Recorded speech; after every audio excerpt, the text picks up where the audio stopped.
Olá pessoal, sejam todas e todos bem-vindos ao canal Filosofia da Psique. Eu sou João Vitor Wrobleski e vamos falar um pouco a respeito das optativas em universidades, principalmente, que é mais comum esse tipo de modalidade, que é aonde você escolhe matérias as quais estudar. Então existe uma gama de matérias que são fixas, que são padrão, e existem outras das quais você precisa cumprir um determinado número de horas de optativas, mas você pode escolher entre várias possibilidades, nem sempre. Algumas vezes as possibilidades são bem curtas, você acaba apenas tendo uma opção a mais de escolha, mas ainda assim você acaba tendo uma escolha do que você vai estudar. E aí, uma das coisas que eu aprendi rapidamente na universidade, logo no meu segundo ano, que foi quando começou na minha universidade, essa modalidade ela começava no segundo ano, de você ter essa questão das escolhas de quais matérias você vai fazer como optativa. E eu já na minha primeira escolha aprendi rapidamente a não fazer a escolha pela temática da matéria, mas sim pela competência do professor.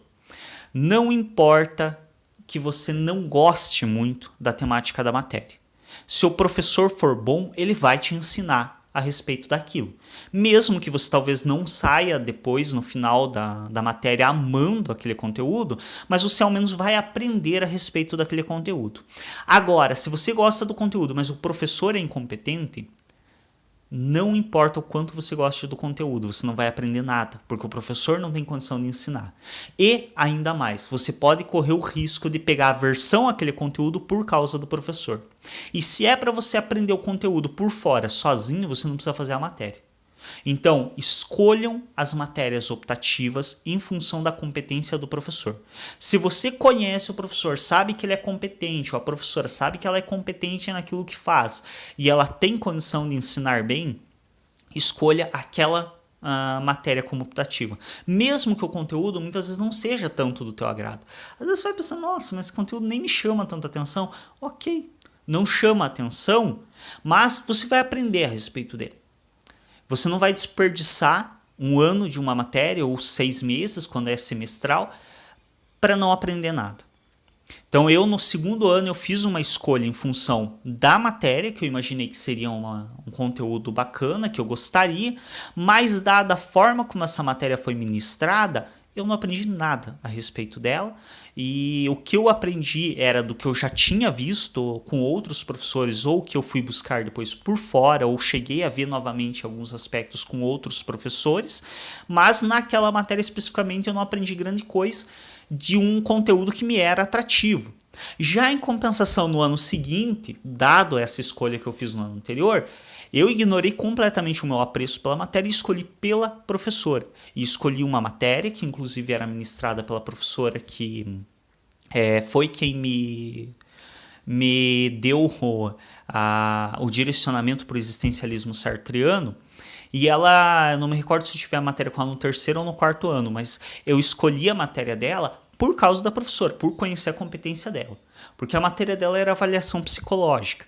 E a maior parte das pessoas que me conhecem um pouco melhor sabe que eu não tenho dos maiores apreços por avaliação psicológica. Entendo toda a organização, ainda mais depois de ter feito a optativa, entendo a função, entendo a importância, entendo o porquê ela é feita, entendo a base teórica que constitui a avaliação, mas não é uma coisa que eu aprecie tanto, não. Porém, eu tive um ano de uma excelente matéria, aprendi muita coisa a respeito de avaliação. Obviamente, se eu fosse trabalhar com isso, eu teria que estudar mais e aprender ainda mais, mas aprendi muita coisa sobre avaliação psicológica. Não saí da matéria amando avaliação psicológica. Até hoje eu tenho aversão à avaliação psicológica, mas aprendi. Aprendi qual é a base teórica que constitui a avaliação, aprendi o porquê tem validade a avaliação, aprendi como que essa avaliação é garantida a validade e que ela não se torne obsoleta, quais são os processos para que isso ocorra, aprendi a aplicar testes, a elaborar uma avaliação adequada. Tudo isso mesmo não apreciando tanto o conteúdo, mas aprendi muito sobre o conteúdo dada a competência da pessoa que me ensinou. Então, quando forem escolher matérias optativas na universidade, principalmente ou faculdade, que é onde se tem maior possibilidade disso, procurem privilegiar o professor. Se existe uma matéria que você sabe que o conteúdo é de teu apreço e o professor tem competência para ensinar, que bom, acontece. Eu tive essa oportunidade também, de matérias que eu apreciava, queria aprender a respeito e que a professora era competente para ensinar a respeito. Que bom quando acontece, mas nem sempre é possível. E na situação onde você tem que escolher entre o conteúdo da matéria ou o professor, escolha sempre o professor. Porque o conteúdo da matéria pode ser o melhor possível. Se o professor não tiver competência, ele não vai saber ensinar. E o conteúdo da matéria pode ser algo que não seja tanto do teu agrado. Mas se o professor tiver competência para ensinar, você vai aprender. Mesmo que você não goste daquilo e nem passe a gostar, mas você vai aprender. Então é isso, uma dica aí para a maior parte dos estudantes de universidade de qualquer curso. Tem muitos cursos que têm modalidades optativas, não apenas o da psicologia. E fica aí essa questão. Se é preciso escolher entre o conteúdo e o professor, sempre cabe escolher o professor. Porque seja qual for o conteúdo, se ele tem competência, ele vai te ensinar de maneira adequada. E claro, quando falamos na escolha do professor, estou falando na escolha da competência profissional, não necessariamente também aquele professor que eu gosto mais ou aquele professor que eu me dou bem e que eu converso no corredor, porque existiram também ao longo da minha formação professores que eu não topo tanto com algumas posições pessoais deles, mas que são excelentes profissionais, e outros que eu gosto muito de conversar, que eu tenho muito apreço como pessoas, mas que eu não tinha tanto apreço pelas aulas dessas pessoas. Então também estamos falando de escolher um professor em função da competência dele e não necessariamente do apreço por ele. É isso, muito obrigado pela atenção durante este vídeo. Se não forem inscritos ou inscritas no nosso canal, se inscreve, clica em gostei nos vídeos e até um próximo.